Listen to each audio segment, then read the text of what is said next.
Listener discretion is advised. Hello and welcome to True Crime, the podcast that helps you find new, emerging, and undiscovered true crime podcasts. I'm Greg, the host and curator of True Crime. If you like today's episode, make sure to check out the episode description for links to subscribe. Today's episode is from Every Town. Every town has a dark side, and in this podcast, they show them all to you. All right, let's get this show started. Begin.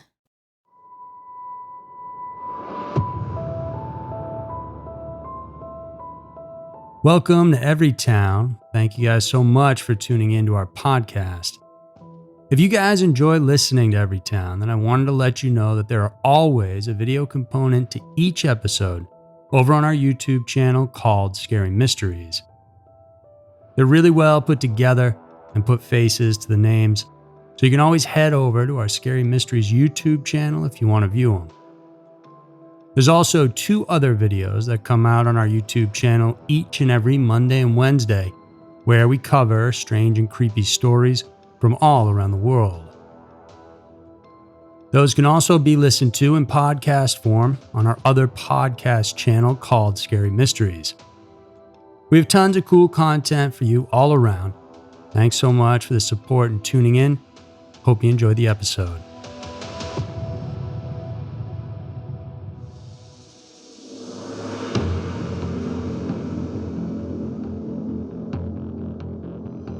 Every town has a dark side.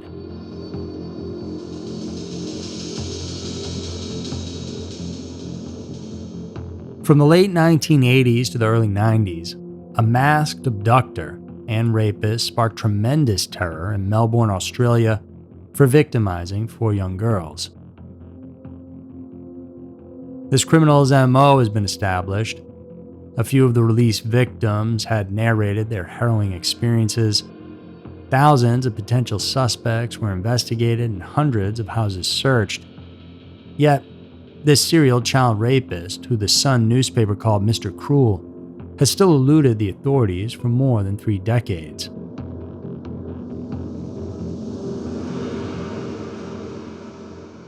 I'm Andrew Fitzgerald, and welcome to this week's episode of Every Town, which will bring us to the land down under and get us an intimate look into the sadistic individual who terrified the northern and eastern suburbs of Melbourne.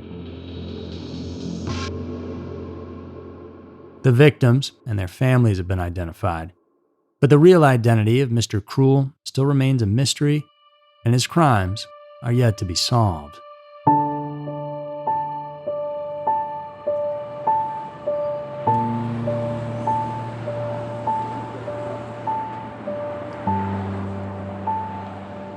In the late 1980s, Melbourne was known as a safe place, and so many of its citizens took pride in its unofficial slogan, the most livable city in the world. Although it was inevitable that violent crime still happened within its borders, the rate was comparatively lower than many other places in the world. So, the city was stunned by a reign of terror that cloaked the city and threatened the safety of families and young girls starting in the late 80s. This perpetrator seemed to have come out of nowhere, without any previous record of brutal offenses, and he came to the attention of the Melbourne police on August 22, 1987.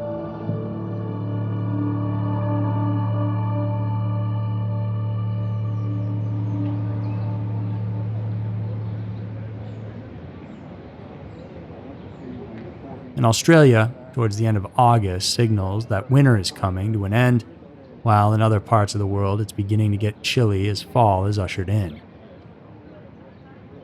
On August 22, 1987, Saturday at 4 a.m., everything seemed normal in the suburban area of Lower Plenty on the outskirts of Melbourne.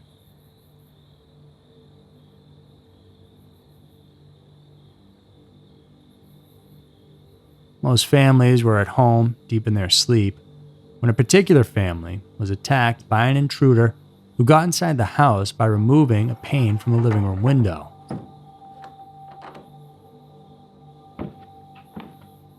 He made his way inside without alerting anyone, and He then went directly to the master bedroom of the parents.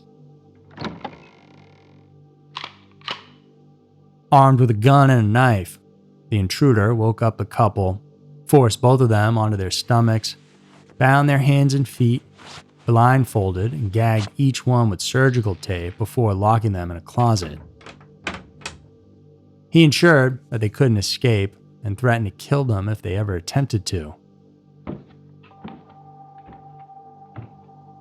His next stop was the adjacent room of the 6-year-old boy in the family, who was also blindfolded, gagged, and tied to his own bed. Fortunately, he was relatively unharmed because the real target of the masked intruder was the family's 11-year-old daughter. He made his way into her bedroom, sexually assaulted the helpless girl for 2 hours, and even took breaks in between to prepare a meal for himself. When his sexual perversion was over, the man, hiding behind the ski mask, cut off the telephone lines, stole from the unnamed family a classic gold record set by the London Philharmonic Orchestra and a blue jacket, and then left without a trace. That night marked the beginning of the widespread notoriety of Melbourne's most despicable child predator, Mr. Cruel.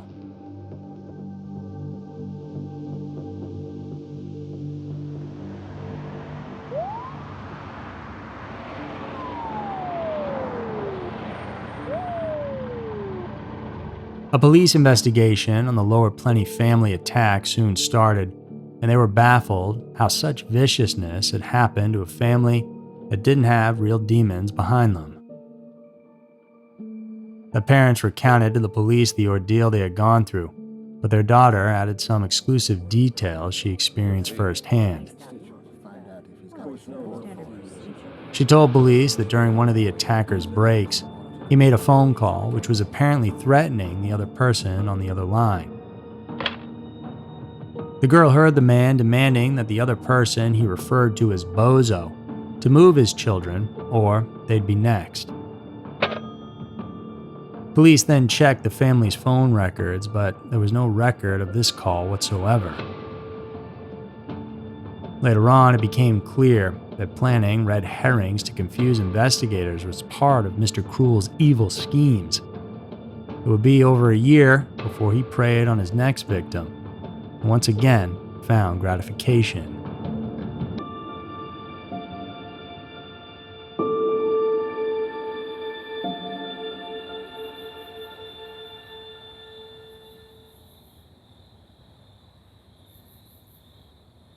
Two days after Christmas Day is still an extension of the merry celebration, but for the Willis family in the Ringwood suburb area in Melbourne, December 27, 1988 was a day of trauma and utmost fear.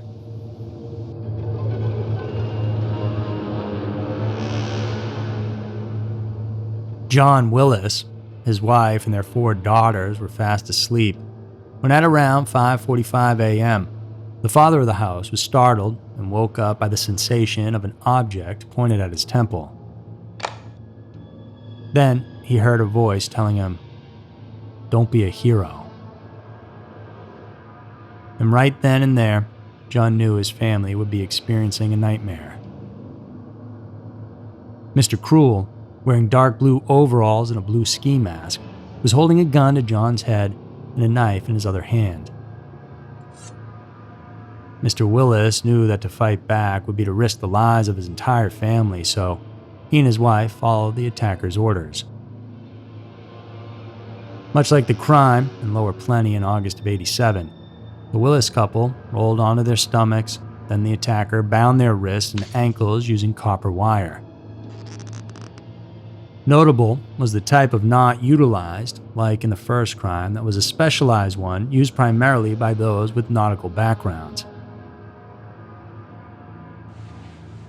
As expected, John and his wife were blindfolded and gagged with the same surgical tape. Then the intruder assured them that all he wanted was the couple's money. After getting $35 from their bedside table, Mr. Cruel went through the house and cut off the telephone lines.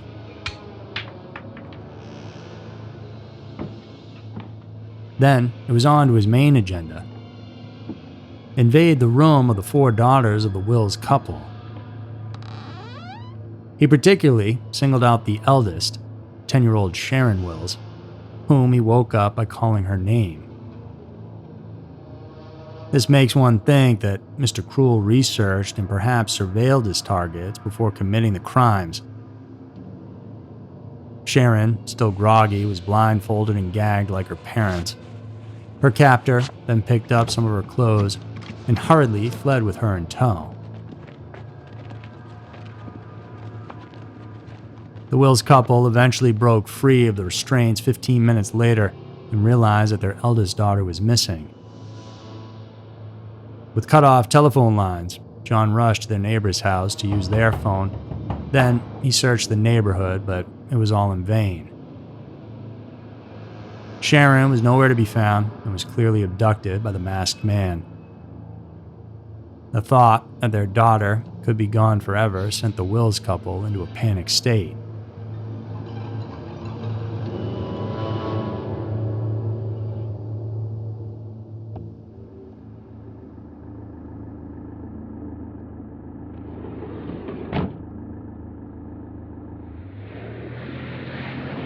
"18 hours after Sharon was taken away by Mr. Cruel, she was dropped off near the Bayswater Electrical Substation.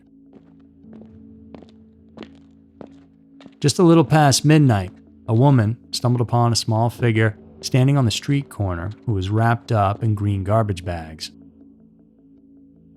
The girl then told the woman, 'My name is Sharon Wills, and I was taken from my home early this morning. A man left me here and told me to go and ring home.' Admiringly, the 10-year-old girl was strong, calm, and collected despite undergoing a traumatic experience the previous night. Sharon was reunited with her family and police investigations soon began. Since she was blindfolded, Sharon couldn't give a physical description of her abductor. What she observed, though, was that he spoke gently, like he actually seemed caring, which police found contrasting in relation to the crime he had just committed. Sharon also said that she was fed a sandwich with milk and lemonade. What the police and the Wills family weren't expecting was Sharon's anecdote that her abductor gave her a thorough cleaning, not only washing off any possible forensic evidence he had left behind, but also clipping her fingernails and toenails, brushing and flossing her teeth, and more. Then, before letting Sharon go, the masked man discarded her clothes to avoid tracing of evidence to him, dressed her in garbage bags, and dumped her off in the area of Bayswater High School, just a few miles away from her house. Then, she spoke about hearing low-flying aircrafts during her short captivity, which would become an important clue in the investigation. With these pieces of information, investigators quickly connected the case to the crime committed in Lower Plenty. Sadly, the investigation reached a dead end, though, since very little evidence was on hand, or ever found at all, and none of it could be used to nail a specific person. Fear among the citizens arose, and the question most had in mind was, who would be the next victim?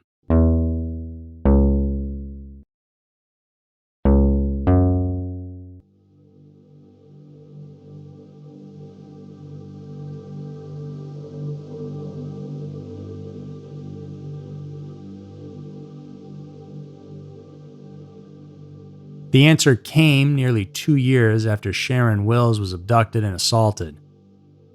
And the victims? Brian and Rosemary Linus, an affluent English couple renting a house in Canterbury, Victoria, just on the outskirts of Melbourne.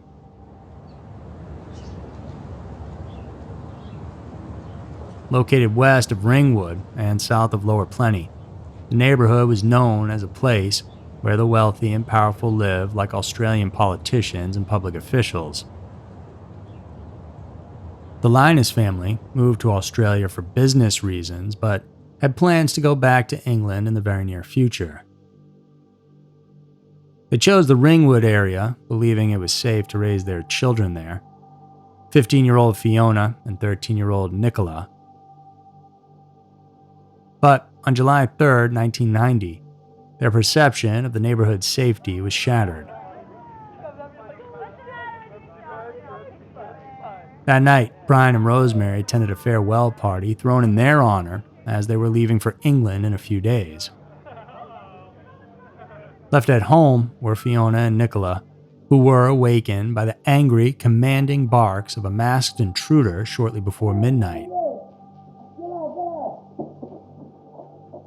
Armed with a knife and a gun again, Mr. Cruel ordered Nicola to gather her school uniform from the Presbyterian ladies' school she attended while he tied up Fiona to her bed. The elder daughter was then blindfolded and bound, and the two girls, gripped with fear, couldn't do anything to save themselves. He then told Fiona to tell her father that he had to pay $25,000 for the safe return of Nicola. Mr. Cruel then took the girl using the family's rental car parked in the driveway. They drove for about a kilometer, then stopped and transferred to another vehicle which he had prepared beforehand. 20 minutes now after the abduction, Brian and Rosemary returned home and were greeted by an empty driveway and an open front door. Fear started to creep within them, which worsened upon seeing Fiona tied to her bed and telling them about the ransom demand of the masked intruder.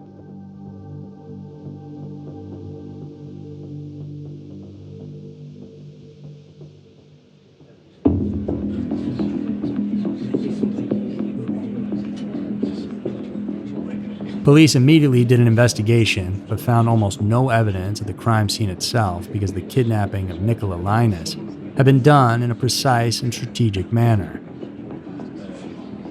This made police realize they were in a tough situation as the other previous cases also turned cold days after the crimes were committed. So were they in for another dead end? While Sharon Wills was returned 18 hours after her kidnapping, Nicola wasn't returned several hours after hers. Her father then held a press conference after 36 hours, pleading to the abductor to return Nicola and expressing his willingness to give in to the ransom demands. But no details about where to give or drop the ransom was specified by the abductor.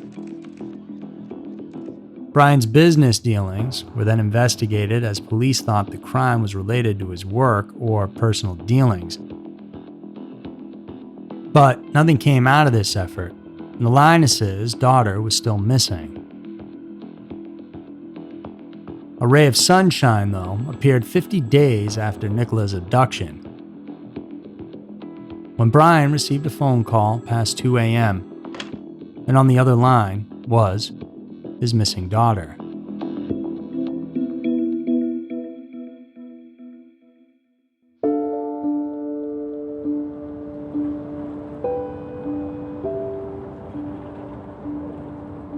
Mr. Cruel left Nicola outside an electricity station in Kew, just a short distance away from her home. She was fully dressed and wrapped in a blanket with the blindfold still on. When she was sure that her abductor had already gone, Nicola took off the blindfold and went to the nearest house and phoned her father.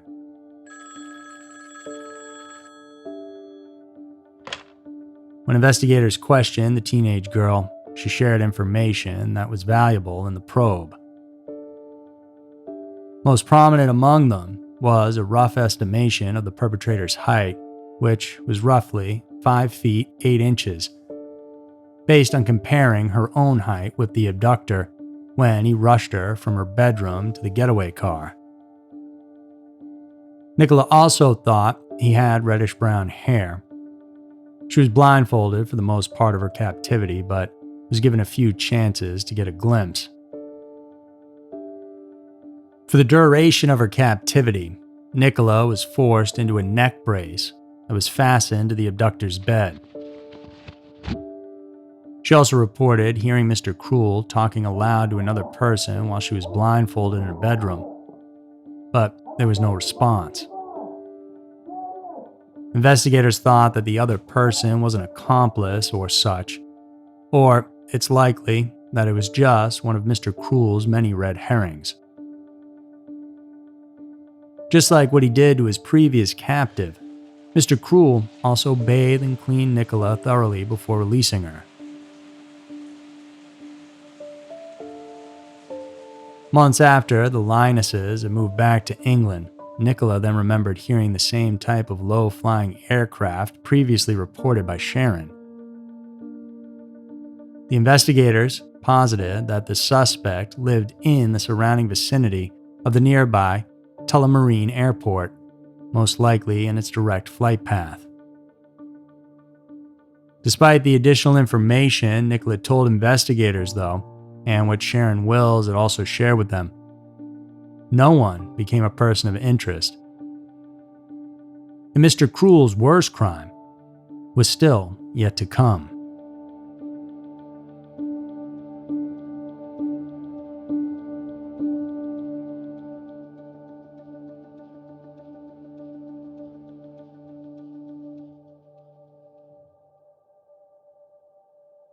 Asian couple John and Phyllis Chan were both immigrants to Australia and worked hard to give their 3 daughters luxurious lives. They owned 3 restaurants in the Eltham area of Victoria and also a handful of other property investments. Busy with work, John and Phyllis would go home at almost midnight, leaving their daughters alone with the eldest, 13-year-old Carmen, taking care of her younger sisters. The family resided in the comfortable Templestowe district of Victoria in a house that many would classify as a mansion, but their safety wasn't fully guaranteed.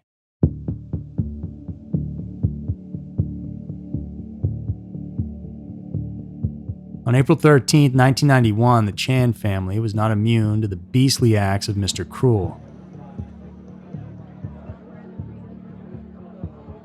It was an extra busy Saturday for the Chan couple, tending to their restaurant, so the 3 girls were left at home watching movies in Carmen's room.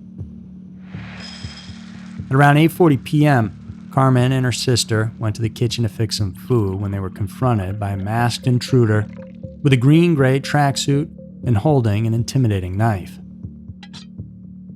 Mr. Cruel told the 3 girls that he only wanted money and forced the younger girls into Carmen's closet.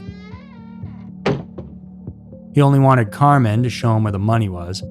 He then blocked the closet with a bed, locking in the 2 younger sisters as he made his getaway with Carmen. When the 2 sisters managed to get out of that closet, they immediately phoned their father, who straight away reported the incident to the police. When authorities arrived at the Chan home, they knew that the attack was planned, for what they saw in the driveway was the family's car with these words written: "Payback, Asian drug dealer. More to come." But after looking into all angles, including the personal transactions of John, investigators believe the warning written on his car was just another red herring of Mr. Cruel.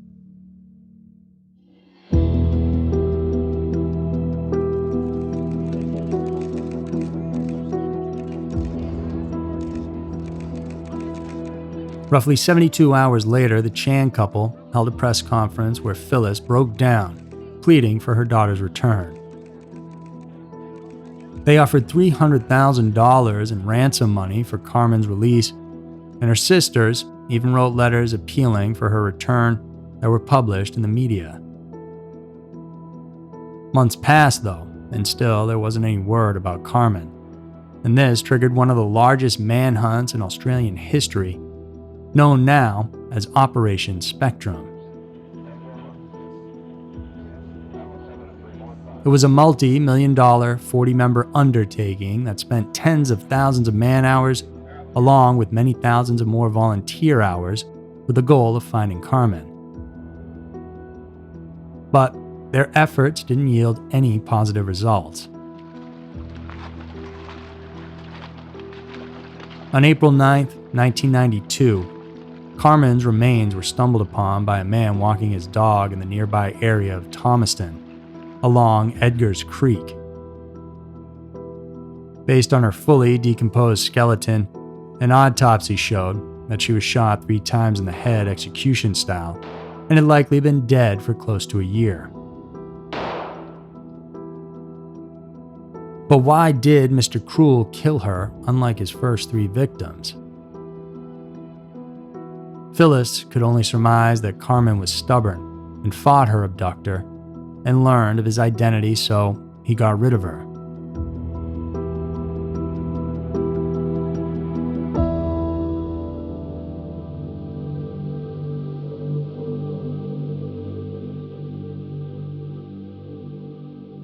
Operation Spectrum continued for a few more years, costing $4 million in total.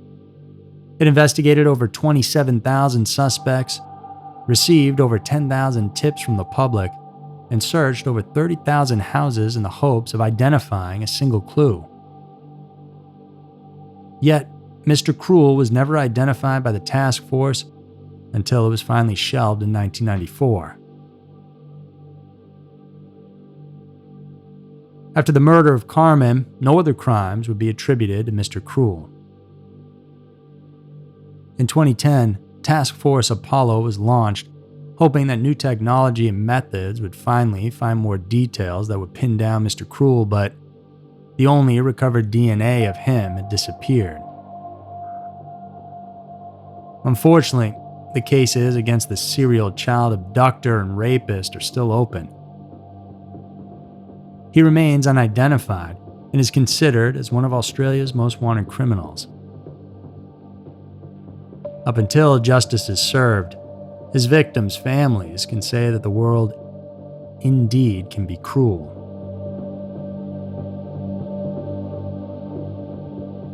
Anyone with information is urged to call Crime Stoppers in Australia at 1800 333 000.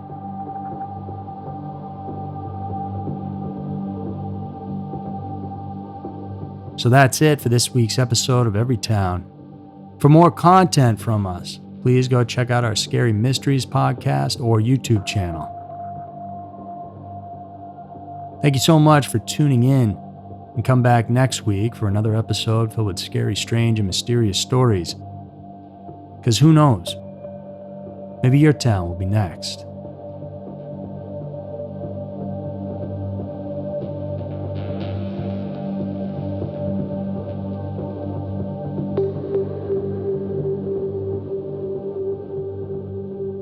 Thanks again for listening to True Crime by Indie Drop-In Network. If you would like to nominate a true crime podcast to be featured, just send me a tweet at Indie Drop-In. I'd also love to hear if one of our featured podcasts is now your favorite show.